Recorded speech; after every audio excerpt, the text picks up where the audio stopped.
Presented by Adishakti film. अरे भाई तू बॉम्बे से पटना कब आया? आज ही आया भाई। अरे तो तुम्हारा वीजा बना हुआ था क्या? वीजा कब बनवाया? वीजा? बॉम्बे से पटना के लिए वीजा क्यों? अरे बॉम्बे अलग देश है, पटना अलग देश है, तुमको ऐसे आने दे दिया? अरे तुम सब ये क्या पागलपंती कर रहे हो? अच्छा तुम ही बताओ तुम किस देश से हो? मैं तो इंडिया से हूँ। अच्छा तुम इंडिया से हो और मैं भारत से हूँ, तो वीजा है क्या? वीजा? पागल हो गए हो क्या तुम? अरे हल्के दिमाग का तू है बेखबर।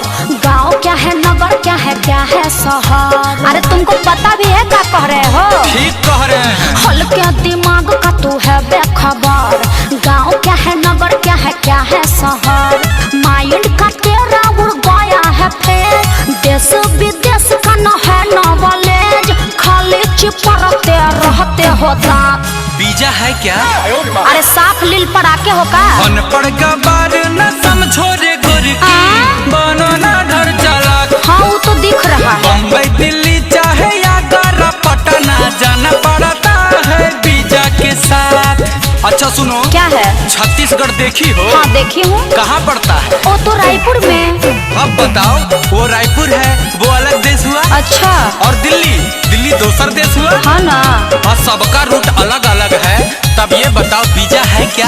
भाई मारो मुझे, मारो मुझे, मारो नहीं, ये मजाक हो रहा है। एक सेकंड यार, मजाक हो रहा है। इस धरती पर भरे हुए हैं अजब गजब के नमूना। अपनी इज्जत अपने हाथों में रख के इससे कुछ भी कहूँ ना।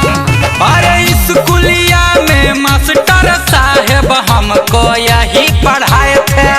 अरे देश विदेश का देखे व्याकरण हमको यही समझाए थे। मास्टर साहब गोईठा का चश्मा लगाते थे का? मेंटल वाली हरकतें ना करो, चुल्लू भर पानी में डूब मरो।